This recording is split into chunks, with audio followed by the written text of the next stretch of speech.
Hello guys, welcome back. അപ്പോൾ last ഞാൻ long video upload ചെയ്ത സമയത്ത് ഞാൻ ഒരു മോണോ ആക്ടിൻ്റെ ആർട്സ് ഫെസ്റ്റിൻ്റെ അപ്ലോഡ് ചെയ്തു. അപ്പോൾ എനിക്കതിന് ഫസ്റ്റ് കിട്ടിയിട്ട് ഞാൻ സഹോദരിക്ക് പോയി. അപ്പോൾ എനിക്ക് ഭയങ്കര സന്തോഷമായി. അപ്പോൾ ഞാൻ എന്താണ് ചെയ്തതെന്ന് നിങ്ങൾക്ക് കാണാം. അതിന് മുന്നേ എനിക്കതിന് എ ഗ്രേഡ് കിട്ടിയിട്ടുണ്ട്. Judges, please note. Chess number 6, 7, 9 on stage. നമസ്കാരം. മാന്യ സദസ്സിന് വന്ദനം. ഈ അടുത്ത കാലത്തായി തെരുവുപട്ടികളുടെ ആക്രമണം മൂലം വാഹനങ്ങൾ അപകടപ്പെടുകയും പരിക്കുപറ്റുകയും അക്കാരണത്താൽ മരിച്ചു പോവുകയും ചെയ്യുന്ന മനുഷ്യജീവിതത്തിന്റെ കഥ. അങ്ങനെ ഒരു കൊച്ചു കഥയാണ് ഞാൻ ഇന്നിവിടെ മോണോ ആക്ടിലൂടെ അവതരിപ്പിക്കുന്നത്. മീനൂട്ടി, മീനൂട്ടി, നീ എവിടെ പോയിരിക്കാ കുട്ടി? സാന്തിച്ചി, മീനൂട്ടി ഉണ്ടോ അവിടെ? നീ വിഷമിക്കണ്ടെന്റെ രേണു, അവളിന്ന് അമ്മൂന്റെ കൂടെ കളിച്ചോണ്ടിരിക്കുക. അല്ല രേണു, നീ കുളിമുറിയിൽ തെറ്റി വീണെന്ന് മീനൂട്ടി പറഞ്ഞല്ലോ. എല്ലാം പോയത്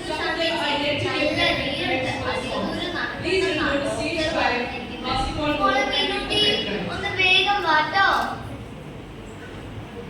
മീനൂട്ടി, മീനൂട്ടി, അമ്മേ, അച്ഛൻ വന്നു. അച്ഛനിത് നേരത്തെയാ? ഇന്ന് കുറച്ച് നേരത്തെ ഇറങ്ങി. അമ്മയ്ക്ക് വയ്യാത്തതല്ലേ? നീ അമ്മയെ സഹായിച്ചോ മീനൂട്ടി? ഞാനിന്ന് പാത്രം കഴുകാനും അടിച്ചു വാരാനും ഒക്കെ സഹായിച്ചു. ഇനി ഞാൻ വലുതായി ഡോക്ടറായി എല്ലാവരെയും സഹായിക്കും. മീരിക്ക് കുട്ടി, അച്ഛന്റെ പൊന്നു മോൾ തന്നെ. ബാലേട്ടാ, നാളെ നമ്മുടെ മോളെ സ്കൂളിലേക്ക് അയക്കണ കാര്യമൊക്കെ എനിക്ക് നല്ല പേടിയാവുന്നുണ്ട്. നാട്ടിലെങ്ങും തെരുവുപട്ടികളുടെ ആക്രമണമാ. ഈ വയ്യാത്ത കാലത്ത് ഞാൻ എങ്ങനെ എന്റെ കുട്ടിയെ സ്കൂളിലേക്ക് അയക്കാം? നീ വിഷമിക്കട്ടെ രേണു, അവൾ അമ്മുക്കുട്ടി ഇല്ല കൂട്ടിന്, അവള് നോക്കിക്കോളും നമ്മുടെ മോളെ. അമ്മേ, അമ്മച്ചേച്ചി വന്നു. നമ്മൾ ഇപ്പൊ വരാട്ടോ സ്കൂളിൽ പോയിട്ട്. സൂക്ഷിച്ചു പോണേ മക്കളെ. മോളെ അമ്മുക്കുട്ടി, സൂക്ഷിച്ചു പോണേ. അമ്മച്ചേച്ചി, പട്ടികളുടെ കുറെ കേൾക്കുന്നു അമ്മച്ചേച്ചി. എനിക്ക് പേടിയാവുന്നു അമ്മച്ചേച്ചി. പേടിക്കേണ്ട മീനൂട്ടി, അമ്മുക്കുട്ടിയിലെ കൂട്ടിന് പട്ടികൾ ഓടി വന്ന നമുക്കിടയിൽ വീട്ടിൽ കളിക്കാം കേട്ടോ. മോളെ മീനൂട്ടി, നീ പറഞ്ഞത് ശരിയാ മോളെ. പട്ടികൾ നമ്മുടെ നേരത്ത് ഓടി വരുന്ന മോളെ. ഓടിക്കാൻ മോളെ.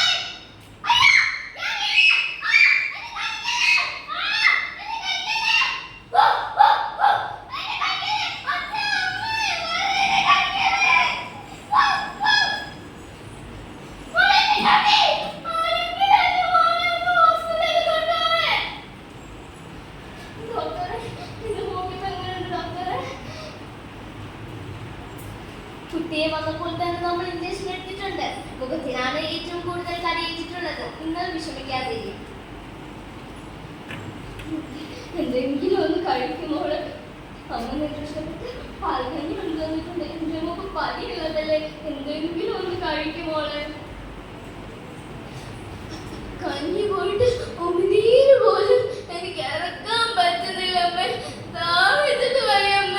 വെള്ളം കാണുമ്പോ എനിക്ക് പേടിയാവുന്നമ്മ. ഞാൻ മരിച്ചു പോവണ്ടമ്മേ. അയ്യോ, അങ്ങനെയൊന്നും പറയില്ലേ മോളെ. എന്റെ മോക്കൊന്നും സംഭവിക്കില്ല കേട്ടോ.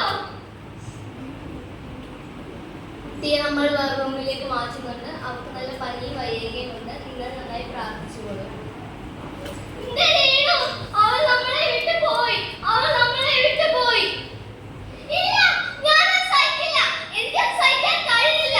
15 വർഷത്തിന് ശേഷം കിട്ടിയ നിധിയാണ് അവൾ. നമ്മുടെ ഏക പ്രതീക്ഷ അവളായിരുന്നില്ലേ ബാലേട്ട?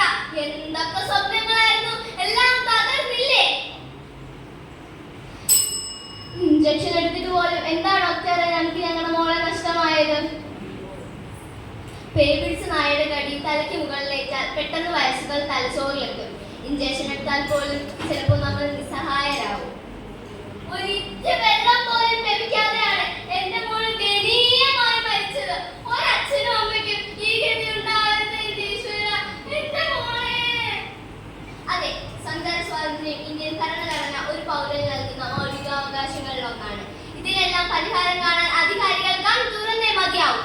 അഥവാ നടപടിയെടുത്താൽ തന്നെ അതിനെതിരെ പ്രതിഷേധവുമായി എത്തുന്ന പ്രിയ